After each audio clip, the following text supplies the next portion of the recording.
दोस्तों, देवों के देव महादेव की कोई जलती लकड़ी से पिटाई करे ऐसा कोई सोच भी नहीं सकता है, लेकिन यह बात बिल्कुल सच है। बात कुछ 1360 ईस्वी के आसपास की है, जब बिहार के समस्तीपुर गांव में एक कवि हुआ करते थे। कवि का नाम विद्यापति था। कवि होने के साथ साथ विद्यापति भगवान शिव के अनन्य भक्त थे। इनकी भक्ति और रचनाओं से प्रसन्न होकर भगवान शिव को इनके घर नौकर बनकर रहने की इच्छा हुई। भगवान शिव एक दिन एक जाहिल गवार का वेश बनाकर विद्यापति के घर आए। विद्यापति को शिवजी ने अपना नाम उगना बताया। विद्यापति की आर्थिक स्थिति अच्छी नहीं थी, अतः उन्होंने उगना को नौकरी पर रखने से मना कर दिया। लेकिन शिवजी मानने वाले कहाँ थे। सिर्फ 2 वक्त के भोजन पर नौकरी करने के लिए तैयार हो गए। इस पर विद्यापति की पत्नी ने विद्यापति से उगना को नौकरी पर रखने के लिए कहा। पत्नी की बात मानकर विद्यापति ने उगना को नौकरी पर रख लिया। एक दिन उगना विद्यापति के साथ राजा के दरबार में जा रहा था। तेज गर्मी की वजह से विद्यापति का गला सूखने लगा, लेकिन आसपास जल का कोई स्रोत नहीं था।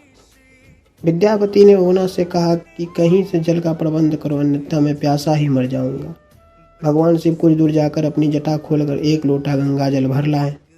विद्यापति ने जब जल पिया तो उन्हें गंगा जल का स्वाद लगा और वो आश्चर्यचकित हो गया कि इस वन में जल का दूर दूर तक कोई स्रोत नहीं है, तो यह जल कहाँ से आया, वह भी ऐसा जल जिसका स्वाद गंगा जल के जैसा है। कवि विद्यापति उगना पर संदेह करने लगे कि यह कोई सामान्य व्यक्ति नहीं है, बल्कि स्वयं भगवान शिव है। अतः उनका संदेह सही निकला। उन्होंने उगना से उसका वास्तविक परिचय जानने के लिए जिद करने लगा।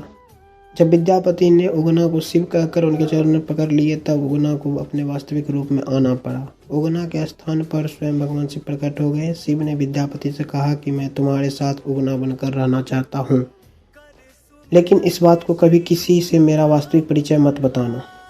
विद्यापति को बिना मांगे संसार के ईश्वर का सानिध्य मिल चुका था। इन्होंने शिव की शर्त को मान लिया। लेकिन एक दिन विद्यापति की पत्नी सुशीला ने उगना को कोई काम दिया। उगना उस काम को ठीक से नहीं समझा और गलती कर बैठा। सुशीला इससे नाराज हो गई और चूल्हे से जलती लकड़ी निकाल कर लगी शिव जी को पिटाई करने। विद्यापति ने जब यह दृश्य देखा तो अनायास ही उनके मुंह से निकल पड़ा, यह साक्षात भगवान शिव है, इन्हें जलती लकड़ी से क्यों मार रही हो। फिर क्या था, विद्यापति के मुंह से यह शब्द निकलते ही भगवान शिव वहां से अंतर्ध्यान हो गए।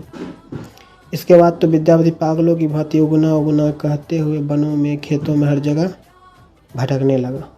भक्त की ऐसी दशा देखकर शिव को दया आ गई। भगवान शिव उगना के सामने प्रकट हो गए और कहा कि अब मैं तुम्हारे साथ नहीं रह सकता। उगना रूप में मैं जो तुम्हारे साथ रहा, उसके प्रतीक चिन्ह के रूप में अब मैं शिवलिंग के रूप विराजमान रहूँगा। इसके बाद शिव अपने लोक लौट गए और उस स्थान पर शिवलिंग प्रकट हो गया। उगना महादेव का प्रसिद्ध मंदिर वर्तमान में समस्तीपुर जिला के गांव में स्थित है।